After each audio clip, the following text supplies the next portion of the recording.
kreatif, guru cerdas finansial. Halo Bapak Ibu, guru kreatif cerdas finansial 2024. Perkenalkan, nama saya Lentius Manukait, saya dari SMA 1,1 Medan, Provinsi Sumatera Utara. Di video ini saya akan menceritakan secara lisan proses pengimplementasian media literasi finansial yang saya ambil dengan tema yaitu pengelolaan hutang terkait pertanyaan-pertanyaan yang diberikan.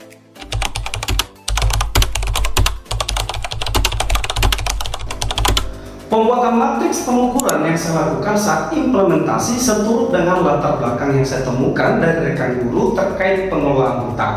Ya, kemudian mendukung yang namanya tujuan utama pembuatan purwarupa sederhana yang saya lakukan, yaitu untuk membantu rekan guru dalam mengelola hutang, kemudian membantu para guru supaya kuat dalam berkomitmen untuk mengatur keuangan pribadi menjadi lebih baik, serta bagaimana strategi supaya tidak menambah hutang baru. Di sisi lain, saya juga melibatkan AI untuk membantu saya menemukan beberapa pertanyaan yang tepat dengan latar belakang yang saya dapatkan dari rekan guru, kemudian saya rangkum menjadi 10 buah pertanyaan. Adapun latar belakang terkait dengan purwarupa saya melibatkan rekan guru, saya tinjau dari jenis kelamin rekan guru, usia mereka, ya, kemudian dari latar belakang pendidikan, kemudian bentuk status kepegawaian serta status pernikahan.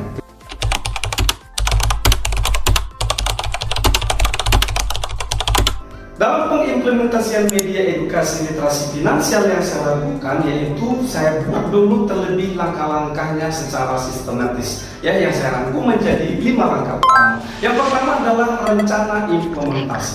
Rencana implementasi media literasi yang saya lakukan tentu saya buat dulu terkait pendalaman materi, teknisnya, serta penggunaan media sederhana yang saya buat, yaitu permainan monopoli yang saya sebut dengan penjelajahan petualangan hutang. Kemudian saya mengadakan tanya jawab ataupun sesi interaksi saling berbagi sebatas share terkait finansial mereka ataupun bentuk keuangan utang yang mereka hadapi, dan saya ambil di akhirnya dalam bentuk evaluasi dengan tujuan untuk mengukur kemampuan mereka menyimak atau memahami media yang saya buat ataupun materi yang saya buat, supaya mereka mampu menemukan jalan pengelolaan utang mereka, supaya mereka tidak dapat lagi menambah utang baru dan punya komitmen yang baik supaya bentuk finansial mereka jauh lebih baik ke depan. Tentu nanti akan sangat bermanfaat bagi dirinya maupun keluarganya. Langkah kedua yang saya ambil yaitu fokus terhadap target implementasi. Nah, bahwasanya di sini seturut dengan latar belakang yang saya dapatkan dari rekan guru terkait pengelolaan hutang mereka dengan tujuan nantinya ya mendapatkan keuangan finansial yang lebih baik dan berkelanjutan bagi pribadinya dalam keluarga maupun sebagai guru. Nah, berikutnya saya juga fokus dengan jumlah peserta. Tadinya saya mengundang rekan guru sebanyak 20 orang ya pada sebelum implementasi. Namun di saat melakukan implementasi ada beberapa rekan guru yang berhalangan hadir, sehingga saya mendapatkan 14 rekan sebagai target saya. Itu pun juga tetap mendukung latar belakang yang saya dapatkan terkait pengelolaan hutang mereka. Langkah yang ketiga yaitu penentuan lokasi dan waktu pelaksanaan. Ada lokasi yang saya ambil pada saat pengimplementasian media edukasi tersebut, yakni di kelas 12 Merdeka Belajar 2, dengan alasan dekat dengan kantor guru karena berhubung implementasi tersebut saya dapat lakukan setelah jam pulang sekolah, serta waktu yang saya butuhkan dalam pelaksanaan untuk pengimplementasian media yang saya punya memakan waktu sekitar 1,5 jam. Hal itu saya rasa sudah sangat cukup, didukung dengan kemampuan rekan guru untuk memahami media, dan saya lihat pada saat melakukan evaluasi. Langkah yang keempat yaitu kesesuaian dengan tujuan dan masalah. Adapun yang angkat di sini yaitu kesesuaian tujuan media. Bahwasanya undangan yang saya panggil dalam implementasi tersebut adalah rekan guru, di mana rekan guru ini tentu sering dihadapkan dengan masalah finansial terkait pengembangan diri mereka. Satu sisi bahwasanya guru juga sering bertemu dengan orang tua maupun siswa, harapannya mampu mengketerkaitkan ataupun melibatkan orang tua maupun guru serta masyarakat luas terkait dengan pengelolaan hutang. Kemudian yang saya angkat berikutnya yaitu relevansi terhadap masalah yang ingin diatasi. Bahwasanya zaman saat ini ya rekan guru itu banyak sekali mengalami problema terkait pengembangan diri mereka. Tentu mereka harus memenuhi dan melengkapi kebutuhan mereka terkait dengan alat peraga yang mereka butuhkan dan sebagainya. Tentu dengan masalah-masalah yang dihadapi oleh guru ini, harapannya ke depan rekan guru mampu memperbaiki finansial mereka yang secara berkelanjutan, tentu juga nanti akan menyehatkan kondisi finansial mereka dan agar mereka lebih fokus dan berkomitmen untuk tidak menambah hutang baru, agar mereka lepas dari jeritan hutang dan enak menjalankan profesi mereka sebagai guru.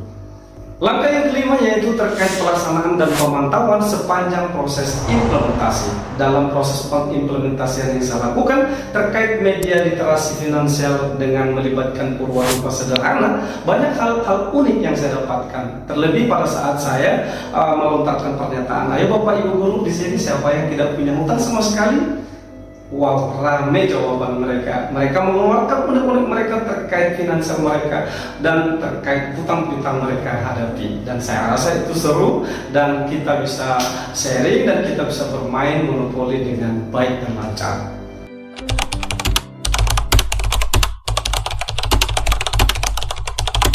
Proses implementasi media edukasi literasi finansial yang saya buat berlangsung dengan baik dan menghasilkan hasil yang positif. Hal itu terlihat dari fakta-fakta menarik yang saya temukan untuk menambah wawasan dalam pengembangan program selanjutnya. Nah, bahwasannya saya rangkum menjadi 5 utama terkait fakta menarik tersebut. Yang pertama, persiapan awal. Nah, bahwasannya kesiapan dan pembuatan materi serta media yang saya buat itu berurut dan sudah saya ujikan sebelumnya. Purwarupa sederhana yang saya buat, yang saya modifikasi sedikit permainannya seperti permainan monopoli yang saya beri dengan judul Debt Advancer Financial.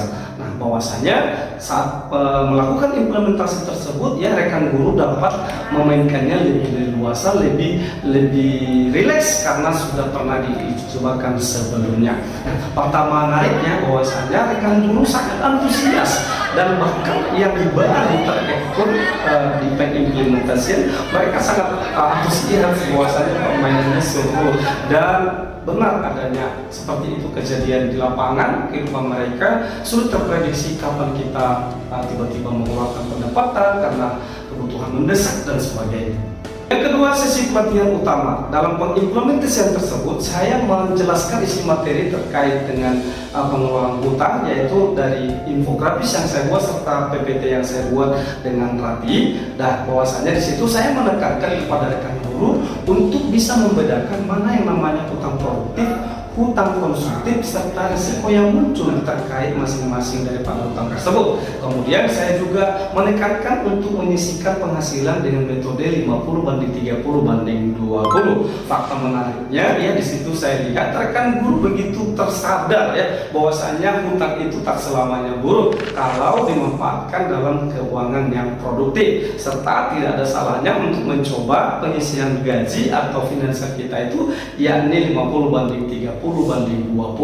Alasan mereka banyak ya dan bervariasi, verbal mereka itu wow luar biasa dengan alasan-alasan yang mereka dapat selama mereka mengatur finansial mereka. Yang ketiga, strategi pelunasan hutang. Dalam hal ini saya melibatkan rekan guru untuk turut bermain monopoli yang saya rancang, yang saya beri judul Debt Advancer Financial.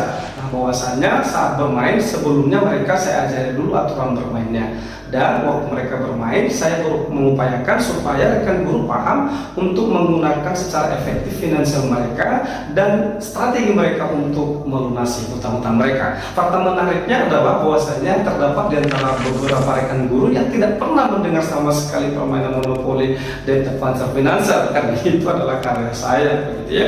Nah, di sisi lain mereka sebenarnya juga sangat memberikan kesan positif, antusias dan semangat bagaimana cara mereka untuk berlomba-lomba untuk melunasi hutang-hutang yang sudah saya tentukan dengan finansial yang saya berikan di awal permainan.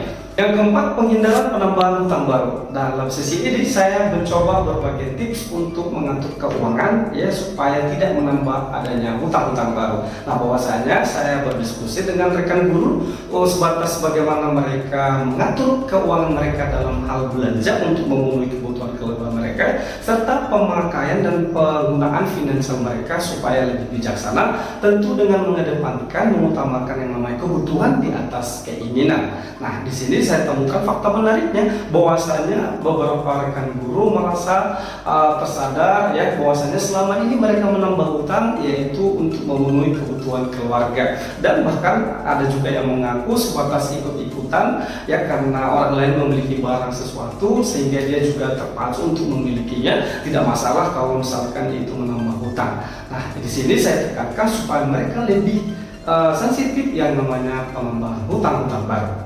Dan yang kelima yaitu evaluasi dan tindak lanjut. Nah, bahwasanya pada di akhir pertemuan implementasi saya mengadakan tes kepada mereka dengan memberikan 10 tes melalui Google Form. Nah, hasilnya menunjukkan nilai yang sangat baik menurut saya karena mencapai angka 91,42%, dan itu sangat baik terkait pengendalian hutang-hutang yang mereka punya. Nah, di sisi lain juga saya mendapatkan hasil refleksi yang mereka tuangkan itu seturut dengan tujuan yang saya inginkan pada saat pembuatan perwarupa saya. Nah, saya juga menemukan adanya masukan dari rekan guru dan menurut saya ini sangat baik, yaitu di pertemuan berikutnya atau di lain harinya kalau boleh saya mempersiapkan atau membantu mereka, memfasilitasi mereka bagaimana sebenarnya membuat anggaran-anggaran bulanan mereka itu yang sederhana tapi bisa dilakukan tanpa menambah hutang-hutang baru.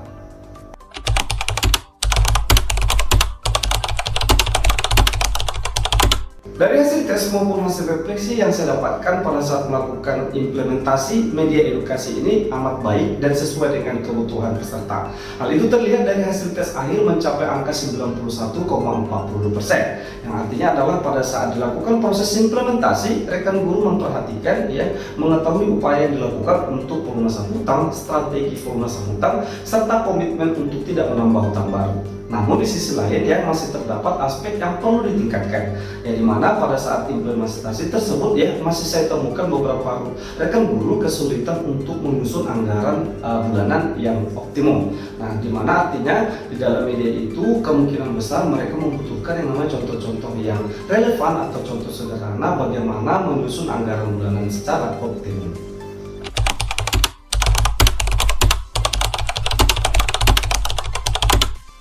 Dalam pengimplementasian media edukasi finansial ini ya melibatkan 14 jumlah peserta. Namun sebelumnya memang saya mengundang rekan guru sebanyak 20 orang. Akan tetapi pada saat implementasi berlangsung terdapat beberapa guru yang berhalangan hadir. Namun menurut saya jumlah ini efektif ya sehingga saya mampu terfokus untuk menjelaskan materi yang saya punya tentang pengelolaan hutang. Nah, jumlah ini juga mampu menciptakan situasi interaksi yang baik dan optimum selama berlangsungnya proses implementasi. Demikian yang bisa saya sampaikan, yaitu tahap-tahapan yang saya lakukan pada saat melakukan proses implementasi mulai dari awal ya, kemudian aksinya di lapangan dan hasil yang saya dapat cukup maksimal. Atas perhatiannya saya sampaikan banyak terima kasih.